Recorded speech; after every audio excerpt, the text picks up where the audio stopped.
the War Nomads podcast bonus episode. Hear amazing nomads sharing their knowledge, stories and experience of war travel. Welcome to our Amazing Nomads bonus episodes, in which, as you just heard, you will hear travellers not only sharing their knowledge and experience, but their incredible stories. Yeah, this episode features Felix Weber. He's a German guy that will never need to own a car, Phil, because he runs everywhere, literally. The main reason he does it is because it exposes him to new cultures and people, which makes him an amazing nomad. I know. I get the same riding a bike. You can smell where you are as well, which is great. Felix has recently been in Australia and won the Adelaide 24-hour title, which saw him run laps of a university oval for 24 hours. But winning here should qualify him to run against the best 24-hour runners on the planet in Austria next year. Now, I can't imagine what it's like to run 10 minutes these days, let alone 24 hours. So before we get into what he likes about travel and running, let's find out from Felix what it's actually like to run 24 hours. Yeah, it's pretty monotonous. So it's especially running around the uni loop. It's really, you have to have strategies how to distract yourself from actually the running on the loop, because you're just running in circles. Everything looks the same round for round. So I chatted a lot to the other participants, to the other runners, to the volunteers, and also then at night time when it got really quiet, I tried to put myself in the German time and think of what the people in Germany are doing now, because there it was in daylight. So that helped me a lot to get through the night. And yeah, otherwise you have so much time to think about everything. 24 hours running is a lot longer than a normal day, I would say. Oh, it certainly is. But do you stop at all, or is it 24 hours of consistent running? The longest I stopped was probably 5 minutes, just to give the legs a short break from the impact of running. But otherwise, I just ran through the night. I didn't have any longer breaks, because once you stop, you get cold immediately, because the body doesn't have the energy anymore to actually keep the warmth. So you only generate the warmth through the exercise. So that's why I didn't stop at all for longer breaks. I nothing like a 12 or a 24 hour. Oh, here we go. Come on. No, but I like swimming laps sometimes. All right, and when you're knocking out a K or two, it takes me a long time anyway. Yeah. I like to think what you do if you won the lottery. How would you spend all of that money? We played that game. Yeah, it's a good game, that one. Did you play winning the lottery? I haven't, but I could imagine. So I've had that question before, because I live such a minimalist lifestyle, and materialistic things don't mean that much to me. So a lot of people actually ask me this question: what would you do if you win the lottery? What would you do? And what would you do? I think I would just donate most of the money, because I prefer to live with very, very little money, and if I could, I would live without any money at all. Or it's my big dreams to live for maybe 6 months or a year without any money, growing my own vegetables, maybe building my own boat and going fishing. So I would love to do that in Madagascar. But back to your question, winning the lottery, I would probably just try to make people get them something, or get them something they always wanted they couldn't have, and donate most of the money, and try to use the money as for useful purposes rather than just spending it. And because as I said, materialistic things, they don't give me anything.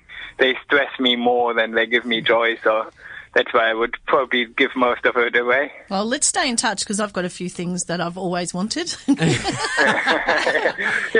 I don't play lottery, so chances that I win the lottery are very slim, though. So you've got to have a ticket. Tell us a little bit about your life, because where are you living and how do you live it? At the moment, I'm here in Australia, but I live in Sri Lanka now. I try to promote sports for development and peace, or in particular social cohesion there. So that's basically promoting the non-competitive side of sports. And where I live in the hills, I have a very, very basic room with I've got a toilet and a shower, but otherwise no facilities. And I actually camp inside my room because I prefer to sleep on the floor. It gives me protection from the mosquitoes, and that's where I sleep the best. And yeah, I basically like to have my life or everything I need on my back. So I have always my tent with me, my sleeping bag, my sleeping mat. And then I just like to move or to relax from A to B. So that's what gives me the most joy and the most fulfilling way of living for me at the moment. So I'm not saying I will live this life forever, but that's how I live at the moment. And you've done that for a while because you've visited a lot of countries, and you always do it in that way, in that minimalist way? It was a process. So I always liked, when I visited places, I always liked to hike and just get to the outdoors and just explore myself. But I started with a very heavy pack, like a 65-liter pack, a normal tent, cooking stove, and a bit more clothes. And probably my pack normally weighed like around 20 kilos, where I got it now to like 10 kilos, including some foods. But I try even now to really think, what do I actually need for the way I'm living and what don't I need? So everything which is basically just carry on weight, I try to cut it out and minimalize it. So you travel around the world running these trails? For me it's the best way to see a place, because running, like, not only on trails, I also just run on small roads, or in Sri Lanka I run through a lot of villages, and people are fascinated. So people actually approach me because they're interested, and then they share their life or their culture or whatever they have to offer with me, rather than seeing me as a tourist and just want basically to sell me a tour, or want to sell me like jewelry or accessories or like some souvenirs. So, and that's what I find fascinating by just exploring a place by running, because people are fascinated by it. They don't see it every day, and they approach you rather by you having to look for what you actually want. I just take what I get from the people, and it's been such an amazing experience in basically all the countries I've been to. How many Ks or kilometres do you think you've run, or miles? Oh, it really depends. Like now on the heysen, towards the end, I always average 60 kilometers. I started with 50 kilometers, but I also have easy days. Like when I didn't sleep that well and I'm tired and I'm at a beautiful place, I just stop and have a nap, or I have a longer break, a lunch break. So it really depends. And sometimes I want to get from A to B and I just run. And sometimes when I'm on the road, I put my thumb out and try to hitchhike for a little bit, and then people take me to different places, sometimes not even where I want to go, but they show me a new place.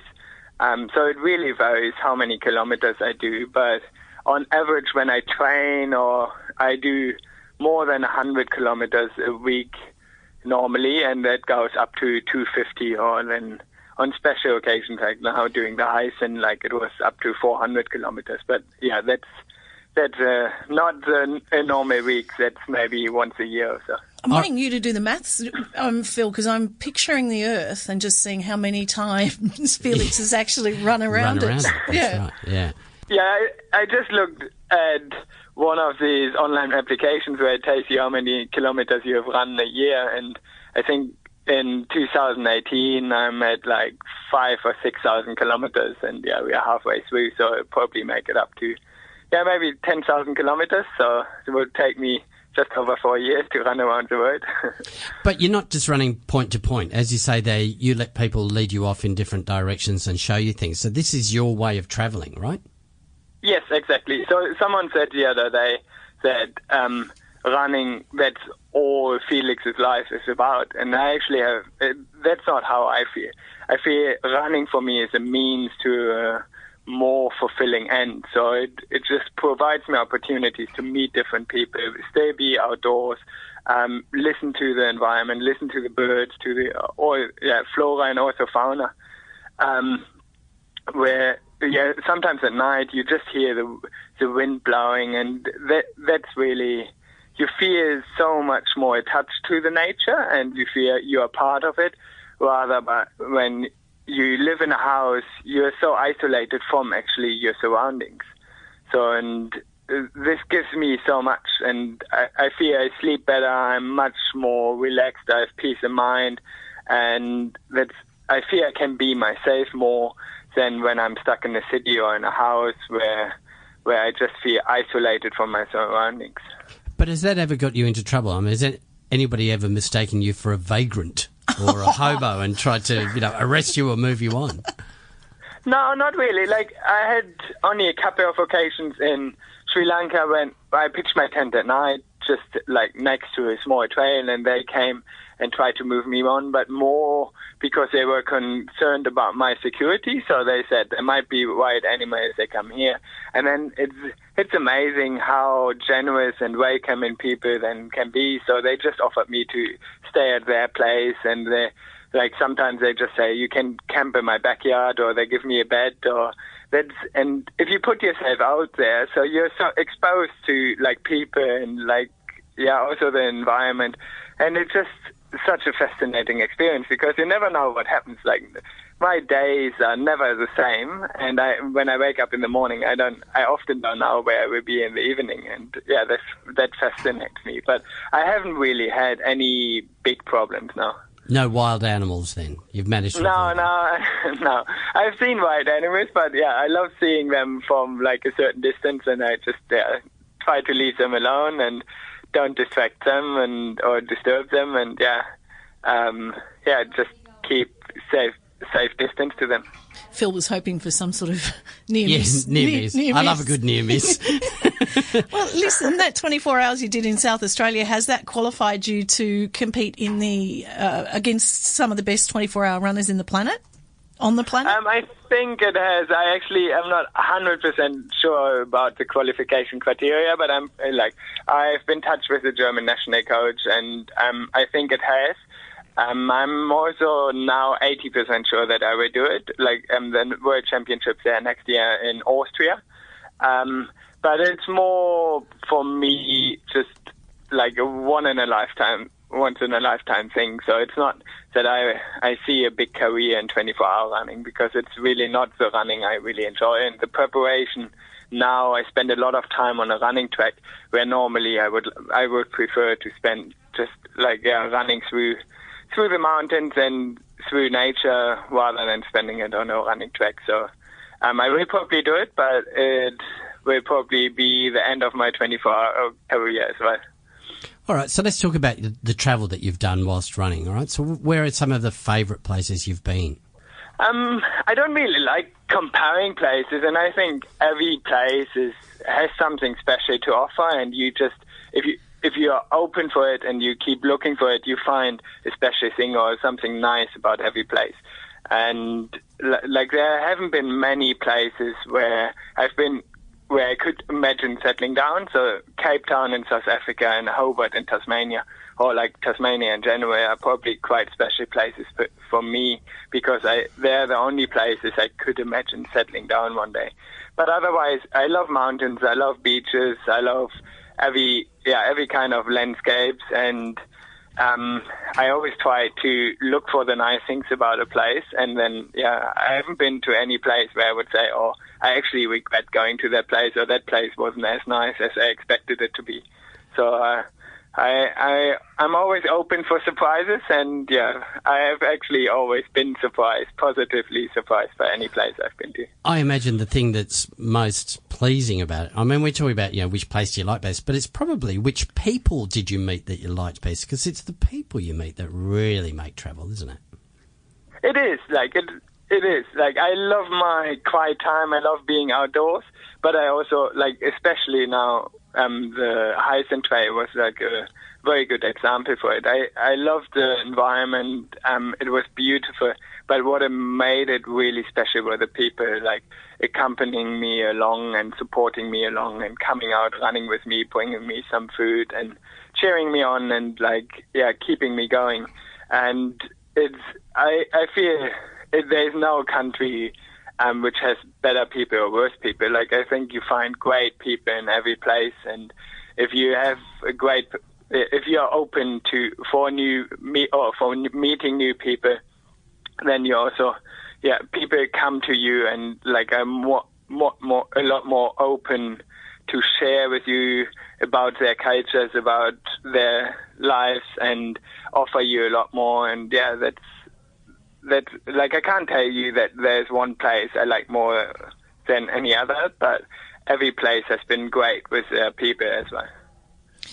You've been great to chat to, and I know that you've been hosted by my friend Michelle, who they call, she's an ultra runner, Phil, but they call her chat runner because what does she do?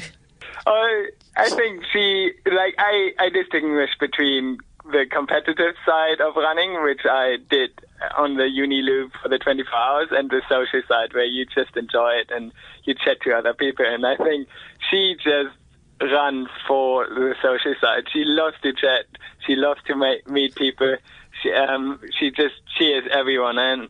And yeah, it's just being such a great time being around her and yeah, getting her better to know. I met her only for a few days before, 2 years ago at the Tassie Trail Fest and at the Surf Coast Trail Marathon. And it's just amazing how she keeps the people going when they are tired on the trails and they don't want to go anymore. And yeah, she just smiles at you or jokes with you, and you just, after a couple of minutes, you feel great again and you keep going. Nicely said. Well, thanks for chatting to us. Yeah, it would be actually nice to meet you in person one day. Well, just run on over, mate. We're only in Sydney. Wouldn't take you that long. Absolutely, it'd be lovely. It'd be lovely, Felix. I hope to be back, and I love the Blue Mountains, and yeah, maybe I come back to Sydney one day.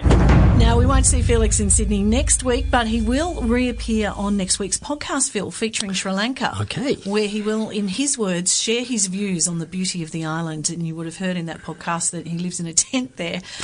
Plus, he'll expand on the work that he does. Well, it's actually time for us to run, or shuffle, more likely. You can find our Amazing Nomads bonus episodes alongside the World Nomads Destination podcast on iTunes. Hey, if you know an amazing nomad, someone we should highlight and talk to, hit us up at podcast@worldnomads.com. Amazing Nomads. Be inspired.